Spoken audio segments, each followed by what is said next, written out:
Lockdown నేపథ్యంలో Kishore helping arts foundation విశిష్ట సేవలందిస్తూ మానవతను చాటుకున్నారు. హైదరాబాద్లోని పలు ప్రాంతాలలో 23 రోజులుగా అభాగ్యులకు కూలీలతో పాటు ప్రభుత్వ ఆసుపత్రిలోని రోగుల సహాయకులకు ఆహార ప్యాకెట్లు అందజేస్తున్నారు. రోజుకు 200 మందికి భోజన సదుపాయం కల్పిస్తున్నట్లు ఈ సందర్భంగా తెలిపారు. అత్యవసర పరిస్థితుల్లో రక్తదానం కూడా చేసి అందరికీ అండగా నిలుస్తుంది. వీరు హైదరాబాద్లో చిన్న ఉద్యోగాలు చేస్తూ వచ్చిన జీతాలలో కొంత మొత్తాన్ని స్నేహితుల ఆర్థిక సాయంతో పాటు పలు సేవా కార్యక్రమాలు చేపడుతున్నారని తెలిపారు. లాక్డౌన్ ముగిసేదాకా తమ సేవలు కొనసాగుతాయని ఫౌండేషన్ అధ్యక్షుడు కర్ణాటి కిరణ్ తెలిపారు. ఈ కార్యక్రమంలో కర్ణాటి రవి, ఏలే గౌతమ్, వంశీ, ఏలే నవీన్, హరి, ప్రవీణ్ తదితరులు పాల్గొన్నారు.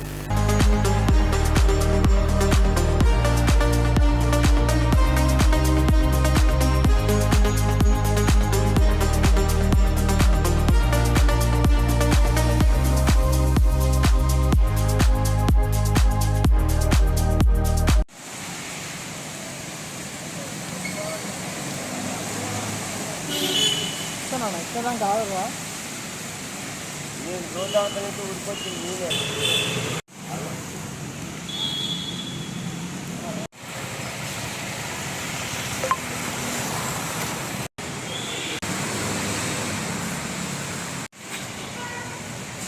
లాక్డౌన్ మొదలుపెట్టిన నుండి ఇప్పటివరకు ఇలా చేసామని అనుకోలేదు. ఇన్ని రోజులు బాగానే జరుగుతుంది.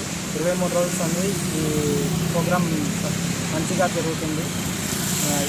దీనికి సహకరించిన వాళ్ళందరికీ ధన్యవాదాలు. అండ్ లాక్డౌన్ అందరికీ ఒకేలా ఉండదు. దయచేసి ఫుడ్ వేస్ట్ చేయకండి. ఎవరైనా అనాథలకు ఉంటే వాళ్ళకి కానీ, నిరుపేద కుటుంబానికి కానీ మా తరఫున కానీ లేదా ఎలా సాయం చేయాలనుకుంటే వాళ్ళకు అలా సాయం చేయగలసిందిగా కోరుతున్నాను. కరోనా లాక్డౌన్ వల్ల ఎంతోమంది పేదవారు ఖాళీ ఖర్చుతో పడుతున్నారు. అలాంటి వారందరి కోసానికి మా కిషోర్ హెల్పింగ్ ఆర్ట్స్ ద్వారా రోజు 100 నుంచి 200 మందికి మేము వారికి ఫుడ్ సప్లై చేయడం జరుగుతున్నది. ఈ యొక్క ఫుడ్ సప్లై 23 నుండి 24 రోజుల నుండి జరుగుతున్నది. ఈ యొక్క అన్నదానాన్ని మేము చాలామంది దాతల ద్వారా వారి సహకారంతో డైలీ మేము ఉదయం మరియు రాత్రి చేయడం జరుగుతున్నది. అలాగే నిరుపేద కోవిడ్ పేషెంట్స్కి కోవిడ్ కిట్స్ అందజేయడం, నిత్యావసర సరుకులు ఇవ్వడం చేయడం జరుగుతుంది. అలాగే రక్తదానం అవసరం ఉన్న వాళ్ళందరికీ కూడా మేము మా కిషోర్ హెల్పింగ్ ద్వారా ఎంతోమందిని వారికి రక్తదానం చేయడం జరిగింది. అలాగే చాలామంది మాకు ఇలాగే సహకరించాలని కోరుకుంటున్నాం.